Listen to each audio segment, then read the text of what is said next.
infectious and all-pervasive this thing is, from a story that is hot from the oven just day before yesterday. Someone I know personally went to an interview from a multinational, and she went through the processes. She finally came for the interview, and she was asked, you said you've done very well in your aptitude tests and everything, but are you a Christian? So she said, yes. Are you a Roman Catholic or born again? She was taken aback. He said, oh, yes, I'm born again. She says, okay, do you believe in Modi? So she says, no, I don't believe in Modi. Do you believe in what Modi does? She says, no. She said, because in this company, you will have to practice yoga every morning and say the prayers. Will you be willing to convert? So she said, no. And he said to her face, then you can't get the job.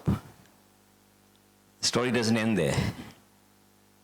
The next morning, she gets a call from the company saying, we are very sorry for what happened, but please make sure you don't inform the media or give this publicity anywhere. So I spoke to her personally, by the way, and I said, did they give you the job, but? And she says, no, they've not given me the job. But she was terrified. But the point I want to make is this, is that I think this has to be tackled at so many levels.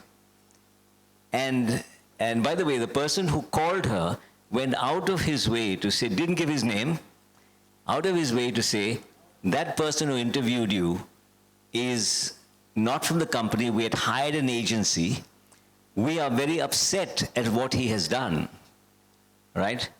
So I just want you to know that. But note something, they have not given her the job.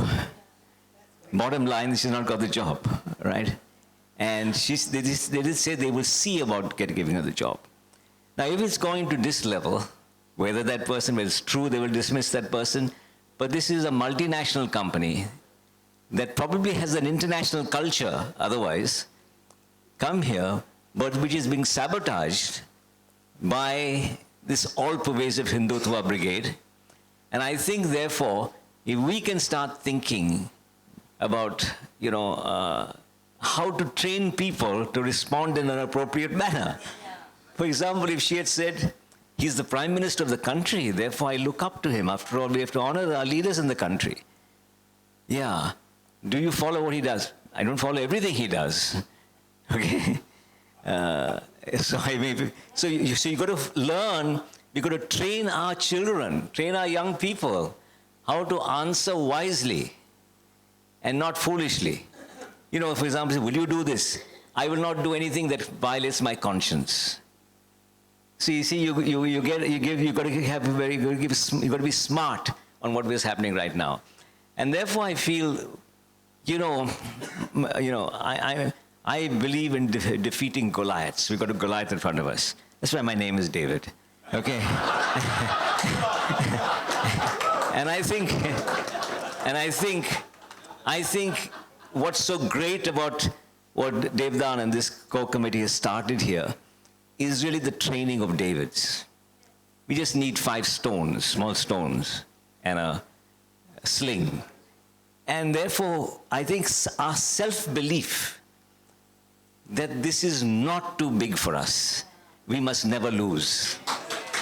Because if we've lost that, and what I find so exciting about, Devdan taking this initiative, it kindles some fresh hope inside me.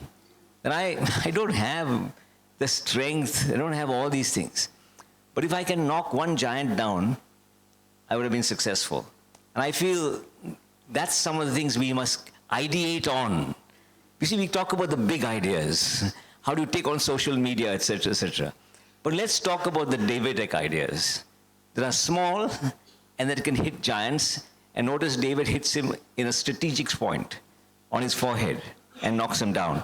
So I feel these are some of the things that are taking place. And I don't know who this guy is, but for him to dare to actually do this in an interview. And if I had decided, if there wasn't that apology, we could have made an issue of it. Exposed the company and made an issue of it. But these people are shameless. They'll find other ways of doing it. But we must learn to be rightly shameless also and keep persevering. That's the point I want to make.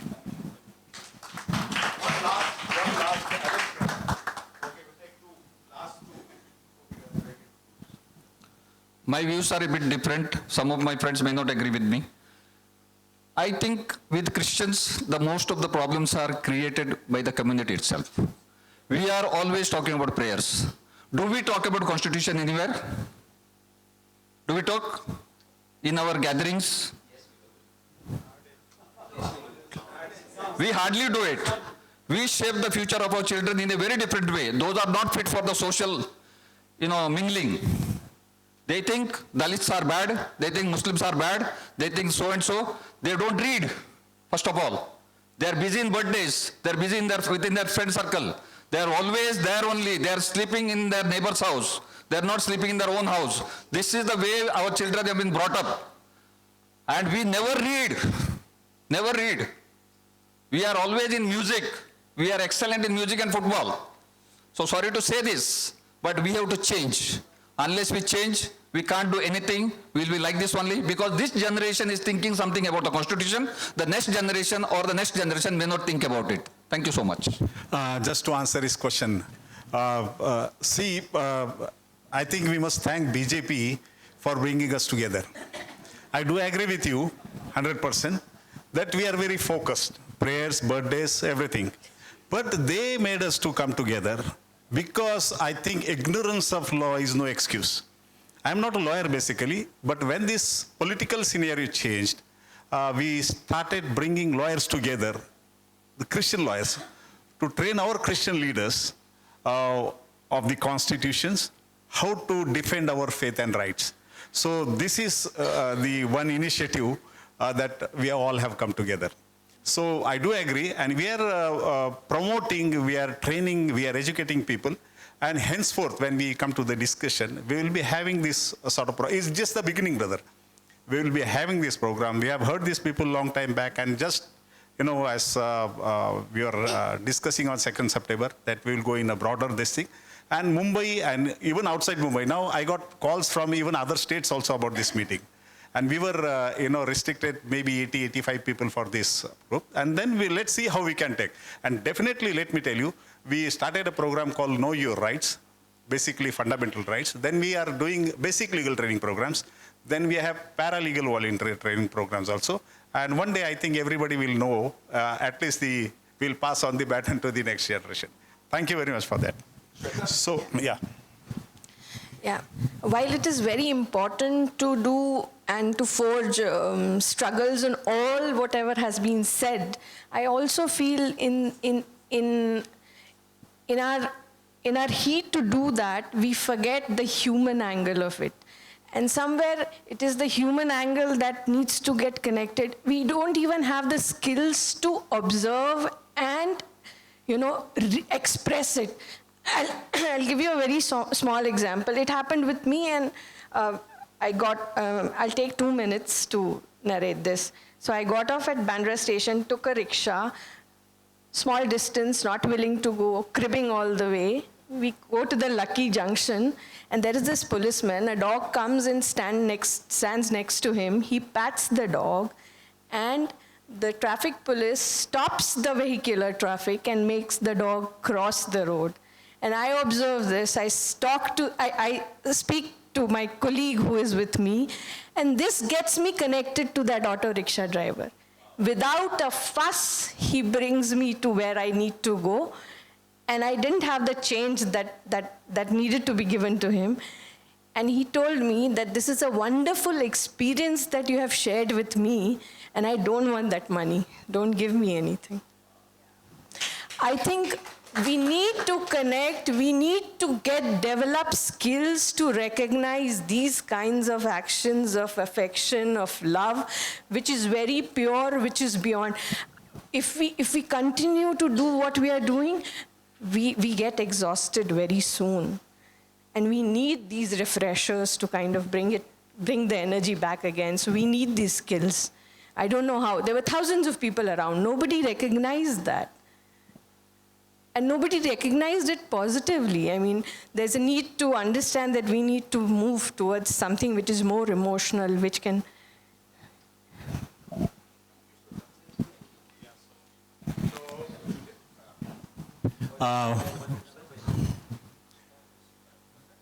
He wants another question. Question. The last one.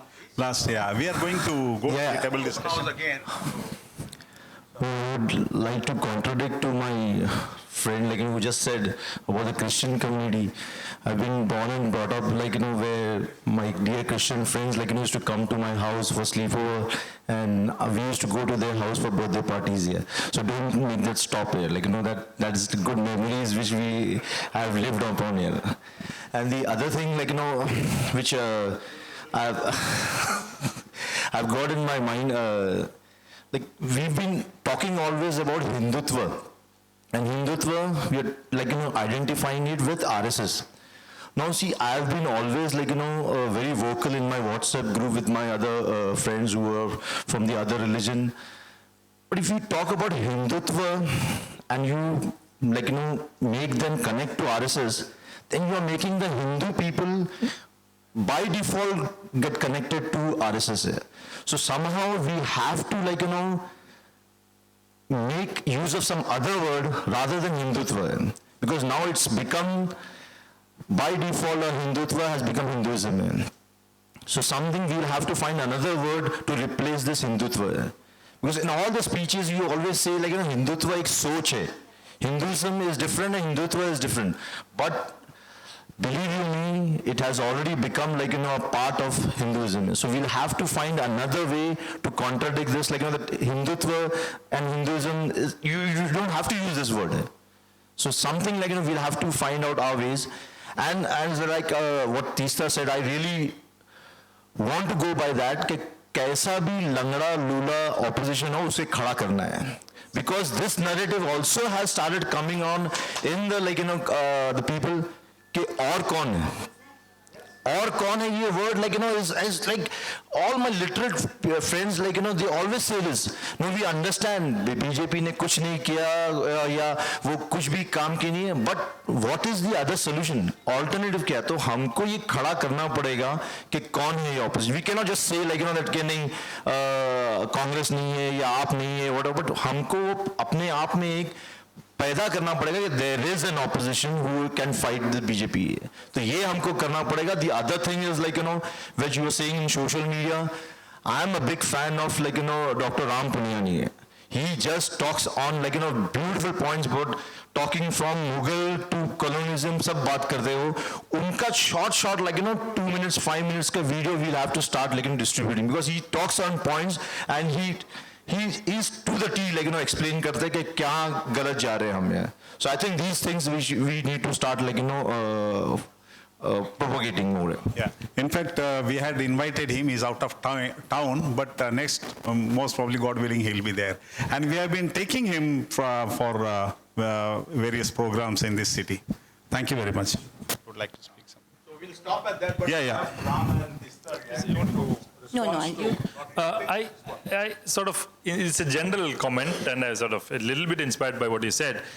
There is this point that we always, in this whole discourse, we are responding to something, right? But that's precisely what the other side wants. That they set the agenda and we respond to it. We never set the agenda. That is one problem. So in our, there's a larger strategy where we need to adopt that strategy where we are able to set a new agenda in front of people. And then the associated things that have to come with it. Now, there is a, second I come to the language. Once we do that, the language we adopt. The point you said is interesting. By associating Hindutva and the BJP, we are with the RSS, we are actually pushing every sort of branding unknowingly. Everybody has. I agree that differentiation we need to make, but at the same time, what we need to do is, okay, WhatsApp University is what everybody speaks about. We have family WhatsApp groups, friends WhatsApp groups, school, college, class 9, class 10, class 11. Now, in all these, there is a flurry of misinformation, fake news that comes in. Now, we are not able to respond to all of them, but at least some of them we need to respond to. And there, we need to adopt a language where I've learned this. I was very wrong in my approach earlier in my family WhatsApp groups. I probably have changed over a period of time, where we need to use a language where we used to approach the issue slowly, gently, yes, correct, gently, and then sort of push our point very assertively. Without losing the rigor of our point, we push it. Now, there we have to use the language very carefully, polite, slowly, say half the point first, and then reserve half the point for the next round. That's that sort of strategy we need to adopt. That takes a lot of time. That takes a lot of time. And I hate typing a paragraph on a phone. I can do it in 30 seconds in a computer, but I can't do it on a phone. Use WhatsApp on a computer. Whenever your laptop is open or phone, computer is open, there's a QR code which comes, and you can, there in computer you can copy paste easily. Even if you want to plagiarize from somewhere, it's a good thing to do, plagiarize, not a problem. But so you copy and paste as your argument or somebody else's argument. This we need to go in there. The other thing is, we need to have a repository. I'm talking big, but each of us need to have a repository of the different kind of fake news that comes. And one paragraph answer to that. Let's all have, it's important because Bahadur Shah Safar ne ye kiya, Akbar ne ye kiya. The news that comes is of multiple types. And we can't even, Subhash Chandra Bose ne us din raat ko Nehru se jhagda kiya. Arey bhai, humko kya, Subhash Chandra Bose raat ko jhagda kiya nahi. But that jhagda, that point comes with such assertiveness that people will believe it. Sach mein jhagda kiya hoga, Subhash Bose acha aadmi tha. But we need to have some kind of information about all these. Slowly, when we see one WhatsApp, fake news, we keep a small reply to that saved in our system somewhere. One word file we keep where we keep one paragraph, and then we can go back to it, paste it easily. I've started doing it, by the way. It's slowly but steadily we have to do it. One person starts doing it,